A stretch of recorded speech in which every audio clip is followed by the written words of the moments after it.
ওই দিন আমার আল্লাহ রাগান্বিত আওয়াজ দিয়া বলবেন, লিমানিল মুলকুল ইয়াউম লিল্লাহিল ওয়াহিদিল কাহ্হার। আল্লাহ পাক এতটা রাগ হবেন যে হাসরের ময়দানটা থরথর করে কেঁপে উঠবে। ওই সময় সব মানুষগুলো উলঙ্গ দাঁড়াবে, নারী পুরুষ সব। ওই সময় যদি আল্লাহ বলে, আবু বকর কি নিয়ে আসছো?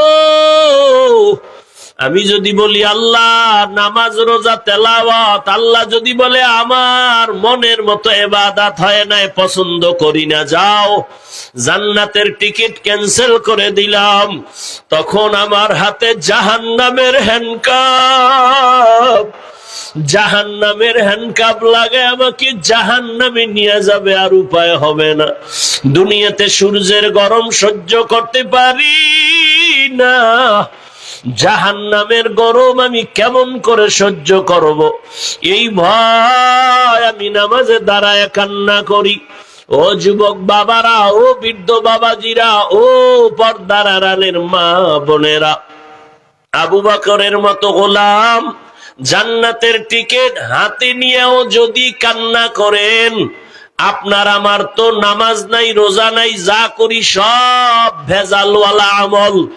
আপনার আমার তো কান্না করে রশি লাগাইয়া জীবনটা দেওয়ার কথা, অথচ আপনার চোখে পানি নাই, কপাল এমন পুড়ে গেল, নিজেও কাঁদেন না, অন্য যদি কান্না করে তাও পছন্দ করেন না, নিজেও নামাজ পড়েন না, অন্য নামাজ পড়ে তাও পছন্দ করেন না, নিজেও পর্দা করেন না, অন্য পর্দা করে তাও পছন্দ করেন না, নিজেও হালাল ভাবে চলেন না, যারা হালাল ভাবে চলে তাদেরকেও পছন্দ করেন না। এখনো সময় আছে রে, তওবা করে নাও। ও পর্দার আড়ালের আম্মা জান, কয়দিন আর দুনিয়ায় থাকবেন আর বাহাদুরি করবেন? আপনার মতো কত মা পর্দা করে, হালাল ভাবে চলে, স্বামীর মাল হেফাজত করে, মোবাইলে চরিত্র নষ্ট করে না। আপনি পারেন না কেন?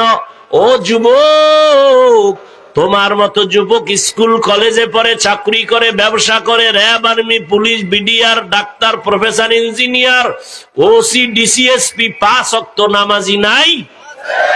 তুমি তোমার জোতা খুইলা ঘরে যাইয়া একা একা কপালে বাড়ি দে, আর জিজ্ঞাসা কর, এই কপাল পোড়া তোর কপালে কার অভিশাপ লাগছে? তোর মতো যুবক স্কুলে পড়িয়া নামাজ পড়ে, তুই কেন পারো না? তোর মতো যুবক নদীতে মাছ ধরে নামাজ পড়ে, তুই পারো না কেন? তোর মতো যুবক রাস্তায় গাড়ি চালায় নামাজ পড়ে, তুই কেন পারো না? তোমার মতো যুবক তো চাকরি করে নামাজ পড়ে, তুমি কেন পারো না? নিজের জুতা দিয়া নিজের কপালে বাড়ি দে, আর কোনো বয়ান তোরে করার আমার হাতে নাই। শেষ বেলা পায়ে দরিয়া বলি, রে যুবক, যদি কপাল ভালো চাও তওবা করে আল্লাহ ওয়ালাদের দোয়া নিয়ে চল, মা বাবার কাছে গিয়া দোয়া নে, মাপ চা, আর বেয়াদবি করবি না। ওলামায়ে কেরামের দোয়া নিয়া বেয়াদবির থেকে বাঁচো, আর তওবা করো, আর নামাজ ছাড়বা না, আর দাড়ি কাটবা না, বেপরদায় চলবা না, মা বাবারে কষ্ট দিবা না, নবীর তরিকার বাইরে চলবা না, শিক্ষকের দোয়া নিয়া চলবা, ওলামায়ে কেরামের দোয়া নিয়া নবীর তরিকা মেনে চলবা। তওবা করার মতো যদি অন্তর কারো তৈরি হয়, মুনাফিকি যদি অন্তরে না থাকে, খাঁটি তওবার নিয়ত যাদের আছে, দুটো হাত আল্লাহকে দেখাইয়া দাও। আয় আল্লাহ, হাতগুলো কবুল করেন, তওবাওয়ালা জীবন দান করেন, গুনাহমুক্ত জীবন দান করেন, নবীর আদর্শ তাসলিমা। وبعد فأعوذ بالله من الشيطان الرجيم. بسم الله الرحمن الرحيم. يا أيها الذين آمنوا اتقوا الله وكونوا مع الصادقين. وقال النبي صلى الله عليه وآله وسلم: من تواضع لله رفعه الله. أو كما قال النبي عليه الصلاة والسلام. صدق الله مولانا العظيم، صدق رسوله النبي الأمي الكريم، ونحن على ذلك من الشاهدين والشاكرين والذاكرين، والحمد لله رب العالمين. سبحانك لا علم لنا إلا ما علمتنا إنك أنت العليم الحكيم. رب اشرح لي صدري ويسر لي أمري واحلل عقدة من لساني يفقه قولي. نگاہ مومن سے تو بدل جاتی ہے تقدیر، نگاہ مومن سے تو بدل جاتی ہے تقدیر. یہ بندہ کی قوت نہیں قدرت کا اشارہ، یہ بندہ کی قوت نہیں قدرت کا اشارہ. اے مرد خرد ترک معاصی کی ضرورت، اے مرد خرد ترک معاصی کی ضرورت. اب صحبت صالح کی سوا کوئی نہیں چارہ، اب صحبت صالح کی سوا کوئی نہیں چارہ. مردود ہے پیچھے ہمیں خبر نہیں لیکن، مردود ہے پیچھے ہمیں خبر نہیں لیکن. ایک وقت میں حالات جو اعمال ہے سارا، ایک وقت میں حالات جو اعمال ہے سارا.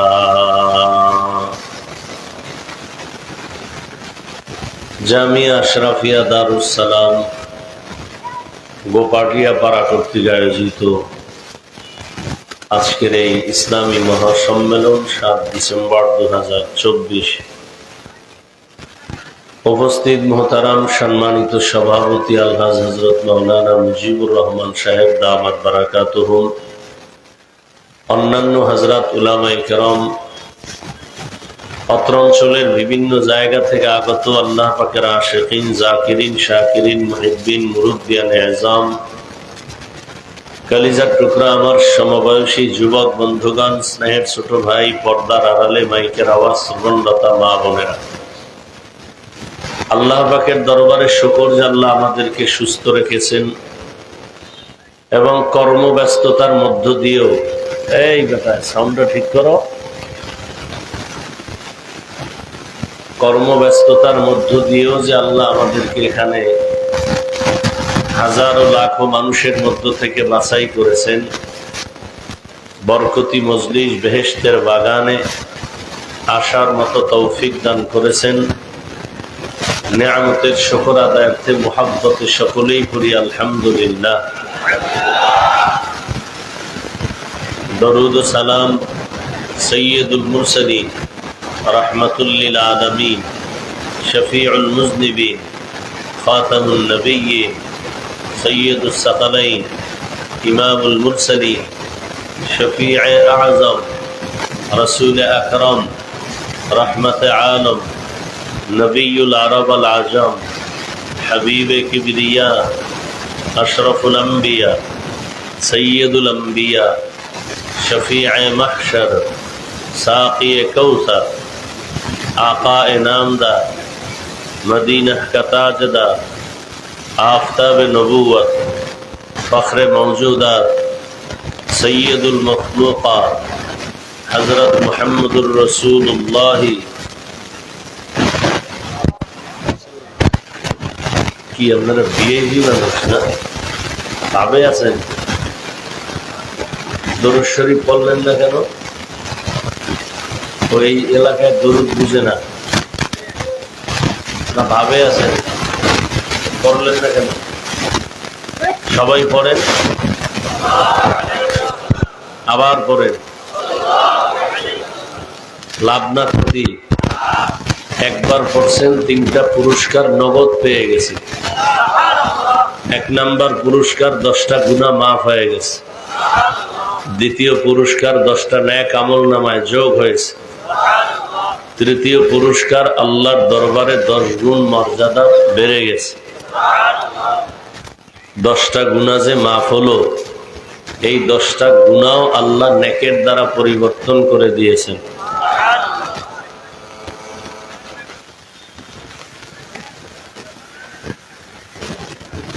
যাদের আয়োজনে আজকের এই মাহফিল, সময়, পরামর্শ, অর্থ দিয়েছেন, সার্বিক সহযোগিতা যারা করেছেন, প্রত্যেককেই আল্লাহ পাকের খেদমতের বরকতে দুনিয়াতে শান্তি, পরকালে মুক্তির ব্যবস্থা করে দিন। উলামায়ে হযরত আলোচনা করেছেন,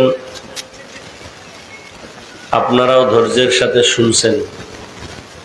আমি আপনাদের দোয়া নেওয়ার পাশাপাশি সংক্ষিপ্ত 2-4টি কথা বলার নিয়তে কোরআনে হাকিমের এক আয়াতে কারিমা তিলাওয়াত করেছি, নবীজির হাদিস থেকে একটি হাদিস পড়েছি।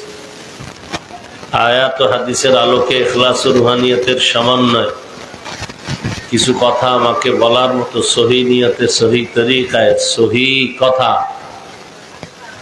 আমাকে আপনাদের সকলকেই আল্লাহ বলার, শোনার তৌফিক দান করেন।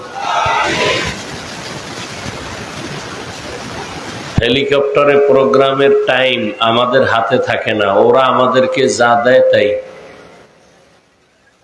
ওই কালকে মোহতারাম মামুনুল হক সাহেব বলল, এখন ক্যাপ্টেন হুজুর, কালকে নওগাঁ গেছি মামুন সাহেবরে নিয়ে। মানুষ এতটা উচ্ছৃঙ্খল, আবেগ দেখাইতে গিয়া হেরে আটকাই দিছে, দেখা করবে এই ঝামেলায়, আমার টাইম শেষ, আমি তার রাইখা চলেছি। তাহলে কতটা ক্ষতি করলো তার আবেগ দিয়া এই ভক্তরা।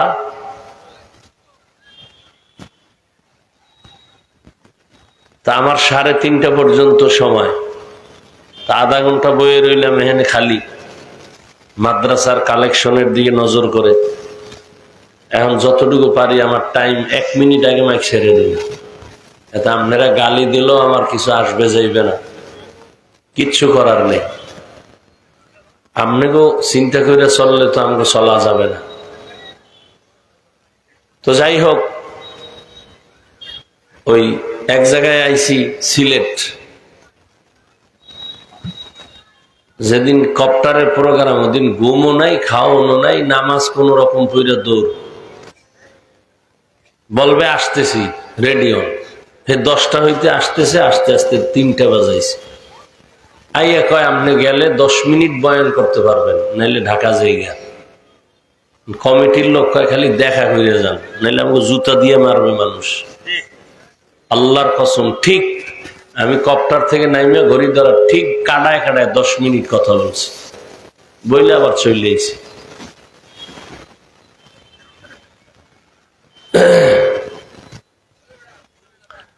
তো যে আয়াত আমি পড়েছি, আল্লাহ বলেন, ইয়া আইয়ুহাল্লাযীনা আমানুত্তাকুল্লাহ, হে দুনিয়ার মুমিন, তোমরা আল্লাহকে ভয় করো। অকুনু মা'আস সাদিকিন, আল্লাহ পাকের প্রিয় বান্দা যারা সত্যবাদী, তাদের বন্ধু হয়ে থাকো।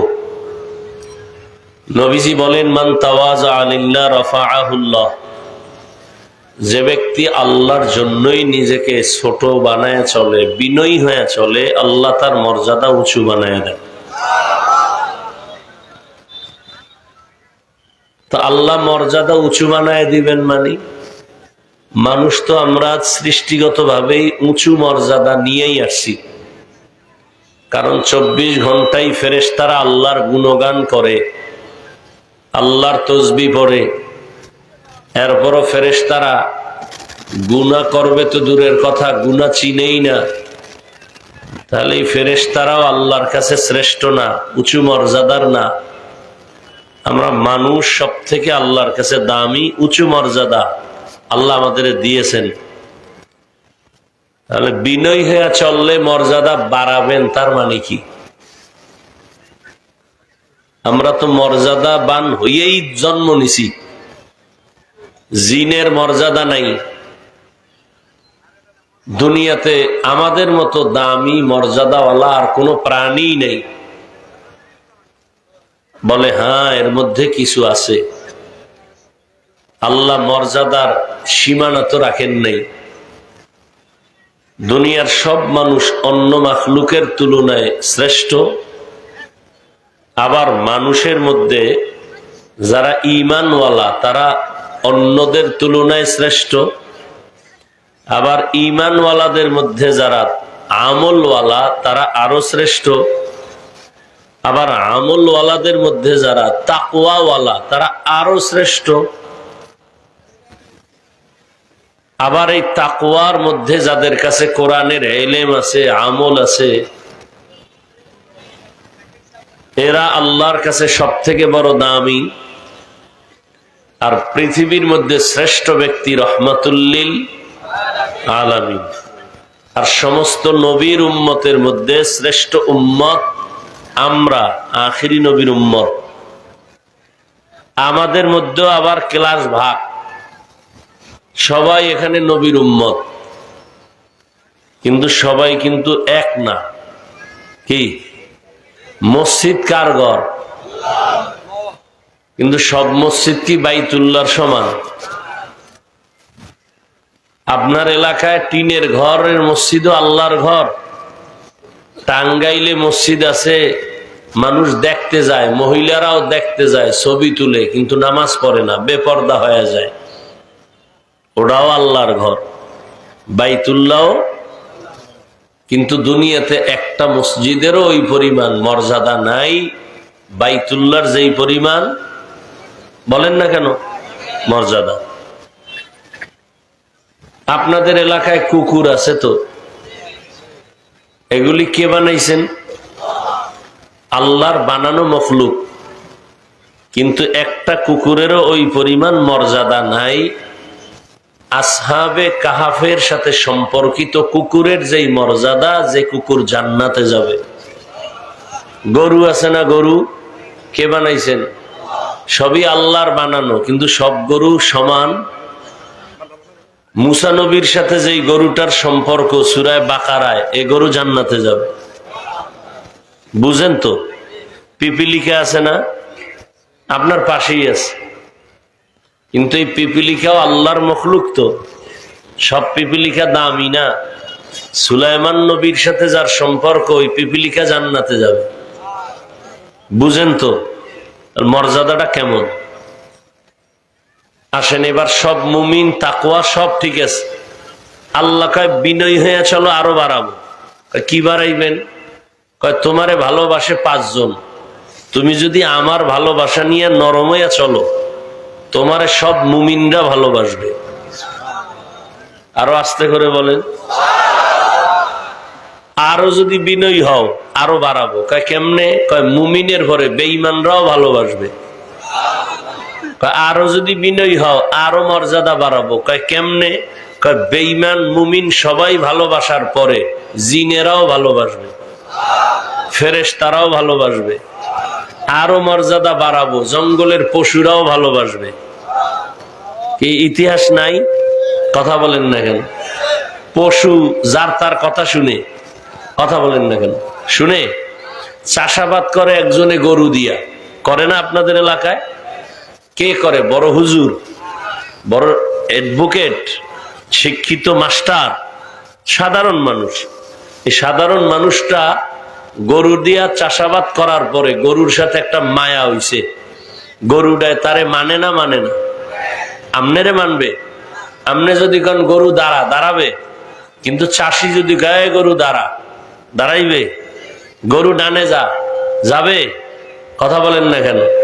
তাহলে পশুও আপনার ভক্ত হয়ে যাবে। কি এক অবস্থা মাইকতে লইয়া।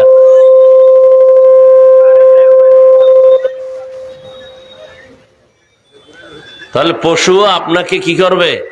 মোহাব্বত করবে, সম্মান করবে। এটা মর্যাদা। আল্লাহ সবাইকে বুঝার তৌফিক দান করেন। তোমরা এই বক্সগুলো পিছনে দিছো কেন?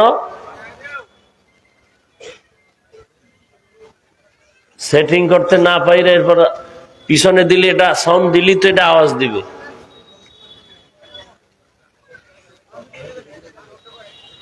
মাইকের আওয়াজ বাড়াও, বক্স যেভাবে আছে হালকা বাড়াও, বাস নয়েজ না যেন আসে, বাস আর কমাও, ওই আবার আসতেছে। এজন্য নবী বলেন, মান তাওয়াজা লিল্লাহ রাফাআহুল্লাহ, যে ব্যক্তি আল্লাহর জন্যই বিনয়ী হবে তার মর্যাদা কে বাড়াবেন? আল্লাহ বাড়াবেন। আসেন এবার আয়াত নিয়ে কথা বলি, এতক্ষণ হাদিস নিয়ে বলছি। ইয়া আইয়ুহাল্লাযীনা আমানুত্তাকুল্লাহা ওয়া কুনু মা'আস সাদিকিন, তোমরা আল্লাহর ভয় অন্তরে জমা করো, তাকওয়া অর্জন করো, আর সত্যবাদী যারা তাদের বন্ধু হও। তাকওয়া অর্জন করার কথা বললেন। তাকওয়া মানে আল্লাহর ভয়। আমি যদি আপনাদের জিজ্ঞাসা করি আপনারা কারা কারা আল্লাহকে ভয় করেন, এখানে সবাই বলবে আমরা কারে ভয় করি।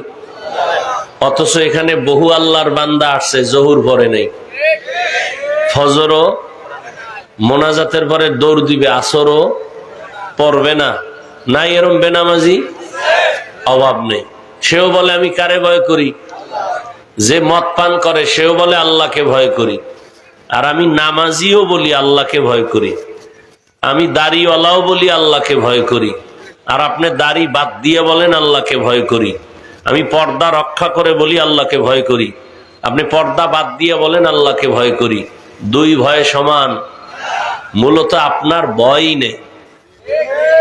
কি একজনে কয় আমি সাপেরে ভয় পাই, কিন্তু সাপ ধরার জন্য দৌড়ায়।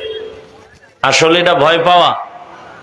যে আসলেই সাপকে ভয় পাবে সে সাপ ধরবে দূরের কথা, যেখানে সাপ থাকার সন্দেহ আছে ওখানেও যাবে না।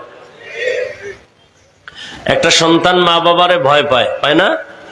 দলিল কি, প্রমাণ কি? কয় মা বাবার সামনে অন্যায় করে না, মাইরের ভয়। একটা ছাত্র শিক্ষকের ভয় করে, প্রমাণ? অন্যায় করে না, শাস্তির ভয়। ঠিক যারা আসলেই আল্লাহকে ভয় করবে তারা গলায় ছুরি লাগাবে, দাড়ির মধ্যে অস্ত্র লাগাবে না। এটা হলো আসল ভয়। এই ভয় তৈরি করার জন্য, এই ভয় অর্জন করার জন্য, এই তাকওয়া অর্জন করার জন্য মায়ের থেকে তাকওয়া আনা যায় না, জন্মলগ্ন থেকে তাকওয়া আসে না, তাকওয়া অর্জন করা লাগে। তাকওয়া কই পাবা? আল্লাহ কয় ঠিকানা হলো সাদিকিনদের সংস্পর্শ, আল্লাহর প্রিয় বান্দা যারা, এদের বন্ধুত্ব, এদের নেক নজর লাগাও তো তাকওয়া আসবে। লিকুল্লি শাইইন মাদিনুন ওয়া মাদিনুত তাকওয়া কুলুবুল আরিফিন, ভালো ভালো জিনিস রাখার একটা গোডাউন আছে, তাকওয়া রাখার গোডাউন হলো একমাত্র আল্লাহর প্রিয় বান্দা আরেফদের অন্তর। এই অজে আইছেন না, আহা হেদায়েতের রাস্তা কেনই যেন বন্ধ হয়ে যাইতেছে। বিউটি পার্লারের সৌন্দর্যের মতোই ওয়াজ মাহফিল, ভিতরে খোসা। অজে আইছে বেলুন কেনে, মাছ কেনে, ছবি, এটির পিডাইয়া এরপরে দুনিয়ার থেকে দূরে রাখা দরকার। যে ওয়াজের প্যান্ডেলের কারণে ওয়াজ বেহেশতের বাগান, এখানে জাহান্নামের দোকান কেন? ওয়াজ উপলক্ষে বেলুনের দোকান কেন? ওয়াজকে কেন্দ্র করে খেলনার দোকান কেন? দুই একটা চায়ের দোকান হতে পারে, দূরের মানুষ আসছে একটু রুটি খাবে, চা পান করবে। খেলনার দোকান কেন? কি হচ্ছে এগুলো দেশে? আপনার এখানে না, সারা দেশে কি হচ্ছে? মানুষ ওয়াজে বেলুন কিনে বাড়ি যায়, ওয়াজ থেকে বাড়ি যায় একটা মাছের ছবি নিয়ে যায়। রসুল কতটা কষ্ট পান এই ছবি নিলে। কি নিলেন ওয়াজে আইসা? এই জন্য ওয়াজ বাড়ছে, টাকাও বাড়ছে। এখন ওয়াজ তো হইতেছে ধাক্কা ধাক্কি কইরা, তোরা কোন বক্তারে আনছো? কয় অমুক বক্তা, কয় আমরা আরো ভিআইপি আনবো, খেলা কারে কয় দেখাই দিই। কি এই মাস্তানি চলে, হেদায়াত কই? কমিটিরও হেদায়াত নাই। 13 বছর ওয়াজ করায়, নামাজ পড়ে না। 13 বছর ওয়াজ করায়, পর্দা করে না। ওই আমারে এক ওয়াজ এনেছে এক ব্যক্তি, ও এখন জেলে আছে, ও মরবেও মনে হয় জেলে। কোটি টাকার মালিক, নাম কইলে সবাই চিনবে, এক দোষী বাংলাদেশের। আমারে ওয়াজে দিয়া আর পাই না, গেল কই? পরে ওইটা ড্রাইভারের একদিন ধরলাম, এ থায় কই আমারে ওয়াজে উঠাই দিয়া, কয় হুজুরে মটটত খাইয়া রুমের মধ্যে বেহুশ হয়ে থাকে। নাম কইলে চিনবে নাকি? এত বড় বদমাস। তো দেখছেন নি কারবার? 13 বছর। এটা কততম? এটা তো তম লাগায় নাই, 11তম। 11 বছর কমিটির মধ্যে ওয়াজ করায়। কি বাহাদুরি! চায়ের দোকানে আমরা আনছি, বাহাদুরি করে চায়ের দোকানে বইয়া। তাই নাকি হেদায়েত হইছ? কত মানুষ হইছে, আমার আর দরকার কি? আল্লাহ হেদায়েত দান করুন। ইয়া আইয়ুহাল্লাযীনা আমানুত্তাকুল্লাহ, ও মুমিন আল্লাহকে ভয় করো, তাকওয়া অর্জন করো। আর সত্যবাদী যারা, তাদের বন্ধু বানায় চলো। সত্যবাদী মানি যে সত্য কথা বলে, কয় না হিন্দু আছে সত্যবাদী, শুধু সত্য কথা বলে। এই সত্যবাদী না, যার পুরা জীবনটা সততার উপরে চলে। তার ব্যবসাও সততা, লেনদেনে সততা, ওয়াদার মধ্যে সততা, তার কথার মধ্যে সততা, আমলের মধ্যে সততা। ব্যবসায় সততা কেমন? কয় ব্যবসার মধ্যে কখনো কাস্টমারের ধোকা দিবে না, এই সাইনবোর্ড লাগবে না, বিক্রি করা মাল ফেরত নেওয়া হয় না। বরং সততায় যারা ব্যবসা করবে তারা লিখবে অবশ্যই বিক্রি করা মাল ফেরত নেওয়া হয়। যারা লেখে হয় না, ওরা ধোঁকাবাজ। যত ব্যবসায়ী লেখে বিক্রি করা মাল ফেরত নেওয়া হয় না, এরা পৃথিবীর নিকৃষ্ট ধোঁকাবাজ। ওর ব্যবসা ওর জন্য গজব, জান্নাত নাই। আর যারা লাগবে ব্যবসার মাল অবশ্যই ফেরত নেওয়া হয়, নামাজ পড়বে, মিথ্যা বলবে না, সুদের টাকায় ব্যবসা করবে না, লোন উঠাইয়া ব্যবসা করবে না। নবী কয় আমি মুহাম্মদের সাথে জান্নাতে থাকবি। ব্যবসার সাথে সততা, আমলের মধ্যে সততা। বলে কেমন? কয় আমলের মধ্যে বেদাত থাকবে না, আমলের মধ্যে ইমানে শিরিক থাকবে না। সব কথার একটাই জবাব, এই জমিনের মধ্যে একমাত্র সততার মানদণ্ডে, সততার মডেল হলেন এক ব্যক্তি, রহমাতুল লিল আলামিন। নবীর মতো সততার আর কেউ নাই। কয় কেমন সততা তার? 63 বছর হায়াত, জীবনে একটা সেকেন্ডের জন্য কখনো মিথ্যা কথা বলেন নাই। তোমগো নেতার খবর কি? কয় সে মোবাইল ঘরে লইয়া, কানে লইয়া মানুষের কয় আমি জমিনে নাই। নেতার সততা, ঘরে বইয়া মোবাইলে কয় আমি দুনিয়াই নাই। আছে না? এরা নেতা, এরা সব চান্দাবাজ আর ধান্দাবাজ। কি সত্য কথা স্বীকার করতে কষ্ট লাগে না? তোমরা যাদের পিছনে দৌড়াও সব স্বার্থপর, ধান্দাবাজ আর চান্দাবাজ। স্বার্থে আঘাত দিয়া দেখো না অবস্থা কি হয়। শুধু দল থেকে নাম কাটবে না, সোনার বাংলার রাজনীতি হলো কল্লা কাটে। কি কাটে? কল্লা কাটে। এই হলো রাজনীতি। ওই যে চান্দাবাজ আর ধান্দাবাজ। এজন্য আমি চ্যালেঞ্জ দিয়ে বলি, এই জাতির জন্য একমাত্র নিঃস্বার্থ আপন বন্ধু ওলামায়ে কেরাম। এই জাতিকে নিয়ে ওলামায়ে কেরাম যেই পরিমাণ ভাবেন, চিন্তা করেন, আর কেউ করে না। যত লোক দেখেন, আমি বিস্তারিত বলতে পারতেছি না, সবাই ভাবে নিজের চেয়ার নিয়া। কথা হয় না? নিজের দল কেমনে রেডি হবে, নিজের গুডউইল কেমনে তৈরি হবে, নিজের নেতাগিরি কেমনে থাকবে, কিন্তু ওলামায়ে কেরাম স্ত্রীরও চিন্তা করে না, মাইয়া ফলার চিন্তা করে না।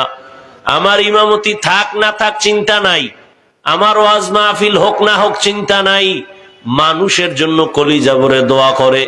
ছাত্র জনতার বৈষম্য বিরোধী আন্দোলনে সব ওলামায়ে কেরাম ছাত্র নিয়ে মাঠে নামলেন, ক্ষমতার চেয়ারে বসার জন্য না, এই জাতিকে জুলুম থেকে বাঁচাবার জন্য। উপদেষ্টায় কারা গেছে? আলেমরা বলে নাই, নাম আমরা বমু বলছে, কিন্তু রেড সিগন্যাল দিয়া রাখছে জুলুম করলে আবার আন্দোলন হবে। জালেমের সাথে কোনো আপোষ করা যাবে না, আবার ময়দানে নামবো, আবার রক্ত দেওয়া লাগলে রক্ত দিবে। ওলামায়ে কেরাম এই জাতির জন্য কলিজা দিয়া ফিকির করে, আর কেউ করে না। কেন? এরা নবীর ওয়ারিস, এরা উম্মতের নিয়া জান্নাতের পথে আগাইতে চায়। আর যত নেতা খাতা এরা বলবে নামাজ বাদ দে, এমন নেতাও পাইলা যে নামাজ পড়বা তো দূরের কথা, বলবে লাগবে না, বন্ধ কর, নামাজ বন্ধ কর, এত পর্দা লাগে না, এত হালাল লাগে না, সুদ খা, ঘুষ খা। তার মানে আপনার জীবনটা দুনিয়ায় শেষ করলো, আখেরাতেও। এমন একজন জ্ঞানী মানুষ পারলে বলেন তো যে মদ পান করলে শরীরের কোনো লাভ আছে? তাহলে আমিও পান করবো, আল্লাহর কসম। বিড়ি খোরেরা, বিড়ি টানলে কোনো লাভ আছে শরীরের? বলো, হলে আমিও বিড়ি টানবো। কথা বলো। ইয়াবা নেশা পান করলে শরীরের কোনো লাভ না ক্ষতি? এই যতটি বিড়ি টানে, ইয়াবা টানে, যেটি মদ খায়, এটি সব ক্যান্সারে মরে। কথা বলো না কেন? এটি কিডনি শেষ হয়ে যায়, এটির পাকস্থলী শেষ। তাহলে তোমার নেতা তোমার উপকার করছে না ক্ষতি? কিন্তু ওলামায়ে কেরাম কি বলে? মদ পান কর, পাও ধরে ধরে বলে এই নেশা ছাড়, মা বাবার দোয়া নিয়ে চলো, আল্লাহর মোহাব্বত নিয়ে নবীর তরিকা মেনে চলো, আল্লাহর মোহাব্বত নবীর আদর্শ মেনে চলো। ও আমার কলিজার যুবক বাবারা, রহমতের নবীর আদর্শ এমন সুন্দর আদর্শ, জমিনে এমন সুন্দর আদর্শ আর কারো কাছে আসেনি। সত্য কথা কও যুবকেরা, আছে? থাকলে বল, তাহলে আমি নবীরটা বাদ দিয়ে আমি তারটা নিব। বল যে হ্যাঁ, নবীর থেকেও আর একজনের কাছে ভালো আদর্শ আছে। পারলে বলো না যে নবীর থেকে শেখ মুজিবুর রহমানের আদর্শ ভালো, তাহলে আমি নবীরটা বাদ দিয়া শেখ সাহেবেরটা নিব। যদি বলতে পারো জিয়াউর রহমানের আদর্শ নবীর থেকে ভালো, আমি নবীরটা বাদ দিয়া জিয়া সাহেবেরটা নিব। পারবি? ওরে জিয়া সাহেব কেন, শেখ মুজিব সাহেব কেন, সারা দুনিয়ার মধ্যে বড় বড় আদর্শের ফেরিওয়ালা আব্রাহাম লিঙ্কন গণতন্ত্র জন্ম দিছে, যেই গণতন্ত্রের জন্য সবাই মরে বাংলাদেশে। গণতন্ত্র জিন্দা রাখার জন্য আমি মরে যাব তো কি হইব? কয় মরলে শহীদ। একটা গণতন্ত্র মতবাদ মানে কুফুরি, এই কুফুরি মতবাদকে জিন্দা কইরা মরবে, এতে বলে শহীদ। মাও সেতুনের আদর্শ, লেনিনের আদর্শ, কালমার্সের আদর্শ, এক কথায় জবাব, সারা দুনিয়ার আদর্শ আলার আদর্শ গুলো নাপাক, একমাত্র মদিনাওয়ালা নবীর আদর্শই হলো পাক। সত্য কথা মানতে সমস্যা কি বাবা? দুনিয়ার মানুষের আদর্শ না পাক কেন? খায় না পাক, ওর দেমাগ না পাক। 3 বেলা খাইয়া মদ পান করলে ওর দেমাগ ঠিক আছে? কথা কন না কেন? মদ পান করিয়া বউরে মা কয়, দেমাগ ঠিক। মদের বোতল লইয়া ঘুরে আর কয় গোটা দেশ এখন আমার মালিকানায়। বউ কয় ঘরে তো চাউল নাই, কয় এটা তো বোতলের দোষ, আমার কি? তাহলে দেমাগ ভালো না খারাপ? ওর পচা দেমাগ দিয়া যত তন্ত্র মন্ত্র বানাবে সব না পাক। আর আমার নবী কেমন পাক? 63 বছর হায়াত, জীবনে একটা মিথ্যা কথা বলেন নাই। কেমন মায়ার নবী আমার, 63 বছর হায়াতে কোনদিন একটা গালি কাউকে দেন নাই। হাজারো গালি নবীকে দিয়েছে সামনে দাঁড়ায়া, নবী জীবনে একটা গালির জবাবও দেন নাই। কেমন রহমতের নবী আমার, রহমতের নবী দুটা চোখ দিয়া কোনোদিন কারো দিকে গরম ভাবে তাকান নাই। সেই নবীর আদর্শের উম্মত আমরা। উলামায়ে কেরাম নবীর ওয়ারিস। কিয়ামত পর্যন্ত আর নবী আসবেন নাকি আপনাদের এলাকায় মাঝে মাঝে আসবেন? সাহাবায়ে কেরাম আসবেন না, তাবেঈন আসবেন না, আইম্মায়ে কেরাম আসবেন না, আবু হানিফা আসবেন না, ইমাম বুখারী আসবেন না। কিয়ামত পর্যন্ত নবীর আদর্শের বয়ান করে মানুষকে জান্নাতের পথ দেখাবে কারা? উলামায়ে কেরাম। এই জন্য উলামায়ে কেরামের মধ্যে যারা তাকওয়াওয়ালা, এদের বন্ধু বানাও, এদের নেক নজর লাগাও। আল্লাহওয়ালাদের নেক নজরে বরকত আছে না নাই? সবার নজরে নাই। কি একটা বাচ্চার মধ্যে একটা গাঞ্জাখোর বেআমুলওয়ালা বদ নজর দিছে, বাচ্চা খানা দানা ছাইরা দিছে। কিও ডাক্তারি ঔষধও রুচি হয় না, কেন? বলে বদ নজর লাগছে।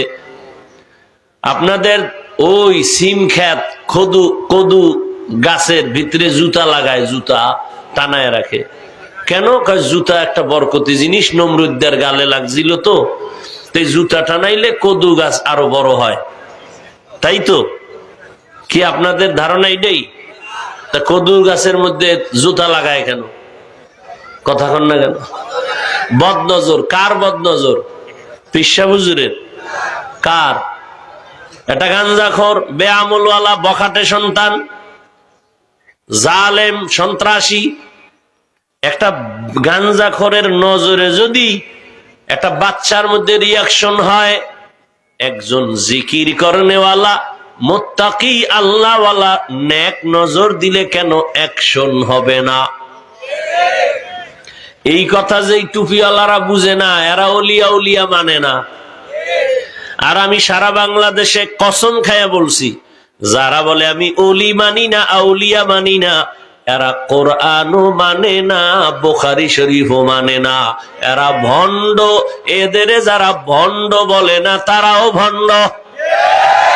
আউলিয়ারা কারে উকবা ইখতিয়ার, জাহেলারা কারে দুনিয়া ইখতিয়ার। ইয়া আইয়ুহাল্লাযীনা আমানুত্তাকুল্লাহ, আল্লাহর ভয় তাকওয়া অন্তরে জমা করো হে মুমিন। ওয়া কুনু মা'আস সাদিকিন, আল্লাহর প্রিয় বান্দা যারা, এদের বন্ধু হয়ে যাও, এদের নেক নজর লাগাও। আল্লাহর প্রিয় বান্দাদের আলাদা পাওয়ার, এই পাওয়ার আল্লাহ সবাইকে দেন না। এই পাওয়ার কোরআনের ভাষায় এই পাওয়ারের নাম ফুরকান, হাদিসের ভাষায় এই পাওয়ারের নাম ফেরাসাত। ইয়া আইয়ুহাল্লাযীনা আমানু ইন তাত্তাকুল্লাহ ইয়াজআল লাকুম ফুরকানা, যারা তাকওয়ার উপরে মেহনত করেন আল্লাহ তাদের ফুরকান নামের পাওয়ার দান করেন। মা মা'নাল ফুরকান হুয়া নূরুম মিন ইলাহি।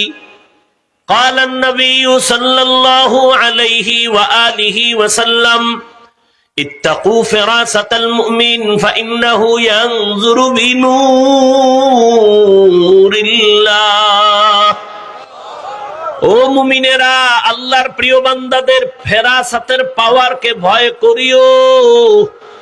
তোমরা যা দেখো না, তারা অনেক কিছু দেখে চামড়ার চোখে না, আল্লাহর দেওয়া নূরের আলো দিয়া দেখে।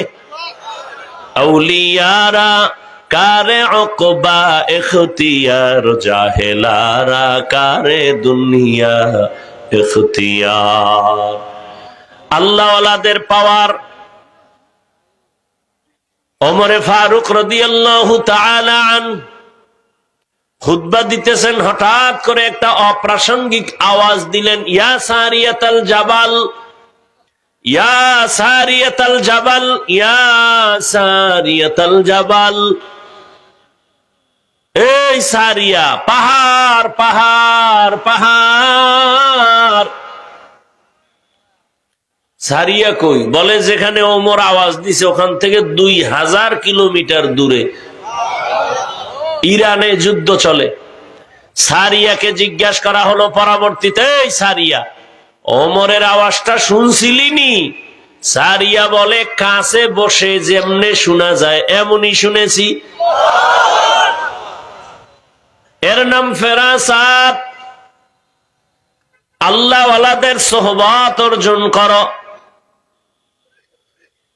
এরে আল্লাহর বান্দা চিটা, ভেতরে কোনো চাল নাই, কিন্তু ধানের সাথে থাকার কারণে একই দামে বিক্রি হয়ে যায়। ধানের সাথে থাকার কারণে চিটা দামি হয়ে গেল। ঠিক তুমি দুনিয়াওয়ালা ওলামায়ে কেরামের সাথে বন্ধুত্ব করিও, তোমার দামও এমন হয়ে যাবে। তুমি আওয়ামী লীগ করলেও আলেমদের সাথে বন্ধুত্ব যদি থাকে, যত মুসিবত আসবে তোমার উপরে আসবে না।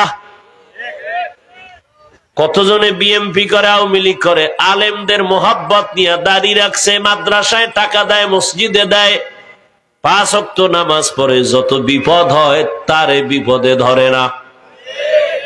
তাহলে আলেমদের সাথে সম্পর্ক রাখলে দুনিয়ায় লাভ, আখেরাতেও। কিয়ামতের দিন উলামায়ে কেরাম যে জান্নাতে যাবে, আলেমের বন্ধুটাও সে জান্নাতে যাবে। সোহবতে লে তোরা লেহ কুনাত, সোহবতে তলে তোরা লে কুনাত। এরে আল্লাহর বান্দা, উলামায়ে আহলে হক সাদিকিন, তাদের বন্ধু হইয়া নিজেকে তৈরি করে নাও। নবীজির আদর্শের মালা গলায় লাগাও রে যুবক। আমি কিন্তু তোমাকে একবারও বলি না স্কুলে তালা লাগায়া, টুপি লাগাইয়া মাদ্রাসায় যাও, কওমিতে যাও, তাবলিগে যাও। একবারও বলি না, বরং সান্ত্বনা দিয়া যায়, এরে যুবক, স্কুলে পড়ো আলহামদুলিল্লাহ, কলেজে পড়ো, চাকরি করো, ব্যবসা করো, ধন্যবাদ। তুমি ডাক্তার হও, ইঞ্জিনিয়ার হও, প্রফেসর হও, বাধা নাই। একজন ব্যবসায়ী হও, চাকুরিজীবী হও, তবে দাবি একটা, বেয়াদব হইও না। তোমার আচরণে কোনোদিন তোমার মা বাবা যেন কষ্ট না পায়, তোমার ব্যবহারে কখনোই যেন উলামায়ে কেরাম কষ্ট না পায়, তোমার আচরণে কখনোই যেন তোমার শিক্ষক কষ্ট না পায়। কারণ মা বাবায় কষ্ট পায় যদি বরদোয়া করে, মরার আগে পঙ্গু হয়ে যাবি। শিক্ষক যদি তোর বেয়াদবির কারণে কষ্ট পায় আর বরদোয়া আসে, তোর বিদ্যার গজবে পড়বি। উলামায়ে কেরামের বরদোয়া কপালে লাগলে চাকার তলে মাথা ঢুকে যাবে, টের পাবি না। বরদোয়া নিস না, পায়ে হাত রেখে বলি রে যুবক, ডাক্তার হইয়া দোয়া নিয়া চল, জীবনে সফল হতে পারবি। আর বেয়াদবি কইরা যদি ডাক্তার হও, জুতার বাড়ি খাইয়া তাসনিমার মতো দেশ ছেড়ে পালাতে বাধ্য হবি। একটা বেয়াদবেরও শান্তি আছে? হ্যাঁ, ও বেয়াদব ডাক্তার হইয়াও জুতা, বেয়াদব প্রফেসর হইলেও জুতার বাড়ি, বেয়াদব মন্ত্রী হইলেও জুতার বাড়ি। কি এবার বুঝো যে আদবের দাম কত। লিকুল্লি শাইইন জিনাতুন ফিল ওয়ারা ওয়া জিনাতুল মারই তামামুল আদাবি। আজ খোদা খা হিমে তৌফিকে আদব, বেআদব মাহরুমে গাশত আজ ফজলে রা। আমরা তোমাদের লাইনে নাই, তোমরা নবীর আদর্শ মানো না, আর আমরা যারা মানি নবীর মোহাব্বতে আল্লাহর জন্যই তো দাড়ি রাখলাম, টুপি পরি, পর্দা করি, হালাল খাই। বলো তোমার চোখের সামনে আমাদের সম্মান কম, তোমাদের বেশি? হ্যাঁ, চোখের সামনে দেখো, এরপরও তোমার পাও দইরা বুঝান লাগে কেন? তুমিও মুসলমান, আমিও মুসলমান, তোমার আমার আল্লাহ দুই না এক? তোমার আমার নবী, তোমার আমার কোরআন, তোমার আমার কাবা, তোমার আমার ধর্ম, তোমার আমার কালেমা। দুনিয়াতে আসছি তাও বিদায়বেলা কাফনের সংখ্যাও আমারও 3টা, তোমারও 3টা। বক্তা হিসাবে একটা কাফন কেউ বাড়াবে? তুমি গরিব হইয়া মরে গেলে কাফন একটা গরিব হওয়ার কারণে কমাবে? কাফনের কালারও না, হুজুর গোটা আলাদা। এ বাবা ভালো করে বুঝো, কাফনের উপরে লেখা থাকবে বড় হুজুরের লাশ। কবরের সাইজ হবে নাকি এলাকার এই কবর 1 হাত বড়? কবরের সাইজ হবে 1। কবরে রেখে বিদায়ের পরে প্রশ্ন সবার বেলায়, তাও 3টা একই। রবের পরিচয় দাও, ধর্মের পরিচয় দাও, রাহমাতুল লিল আলামিনের পরিচয় দাও। রহমতের নবী বলেন, এই 3টা প্রশ্নের জবাব যে দিবে তার কবর হবে রওজাতুম মির রিয়াজিল জান্নাহ। আর যে জবাব দিতে পারবে না তার কবর হবে হুফরাতুম মিন হুফারিন নার। কে জবাব দিতে পারবে? আমরা হুজুরেরা। গ্যারান্টি আছে? ওরে আমরা হুজুরেরা পারবই, গ্যারান্টি যদি থাকতো দুনিয়াতে নবীর হাতে গড়া সাহাবা জান্নাতের টিকিট হাতে পাইছেন 10 জন। এর মধ্যে 1 নম্বরে কে বলো? আবু বকর, দ্বিতীয় ওমর। নবী বলেন, আমি আয়েশার হুজরায়, মসজিদের পাশেই তো আমার রুম, আমি ওখানে রাতে এশা পরে ঘুমায় গেলাম। আমি মোহাম্মদ ঘুমাইলে আমার চোখ বন্ধ, তবে আমার অন্তর ঘুমায় না। রাতের গভীরে হঠাৎ আমার কানের মধ্যে কান্নার আওয়াজ। আমি আশ্চর্য হয়ে সজাগ হয়ে খেয়াল করলাম এই রাতে কান্নার আওয়াজ কোথা থেকে আসে। আমার মাথার পাশেই তো মসজিদ, আমার মসজিদে নববী। আমি নজর করে দেখলাম মসজিদের ভেতর থেকে গভীর রাতে কান্নার আওয়াজ। আমি বের হইলাম, এবার আমি তাকাইয়া দেখি কে মসজিদের মধ্যে কান্না করে। তাকাইয়া দেখলাম সাধারণ কেউ না, আমার হাতে গড়া সাহাবী, জান্নাতের সার্টিফিকেট ওয়ালা, আমার কলিজার আবু বকর নামাজে দাঁড়ায় দাঁড়ায় কান্না করতেছে। নামাজের পরে আমি জিজ্ঞাসা করলাম, রে আবু বকর, নামাজে দাঁড়াইয়া কেন কান্না করলেন? বলে, আমি আল্লাহর আদালতে কেমনে দাঁড়াবো, ওই ভয় আমি কান্না করেছি। নবী বলেন, আপনার তো জান্নাতের টিকিট হাতে আছে, আবার টেনশন কেন? আবু বকর বলেন, ইয়া রাসূলুল্লাহ, কিয়ামতের দিন কি অবস্থা হবে আপনিই তো বয়ান করেছেন।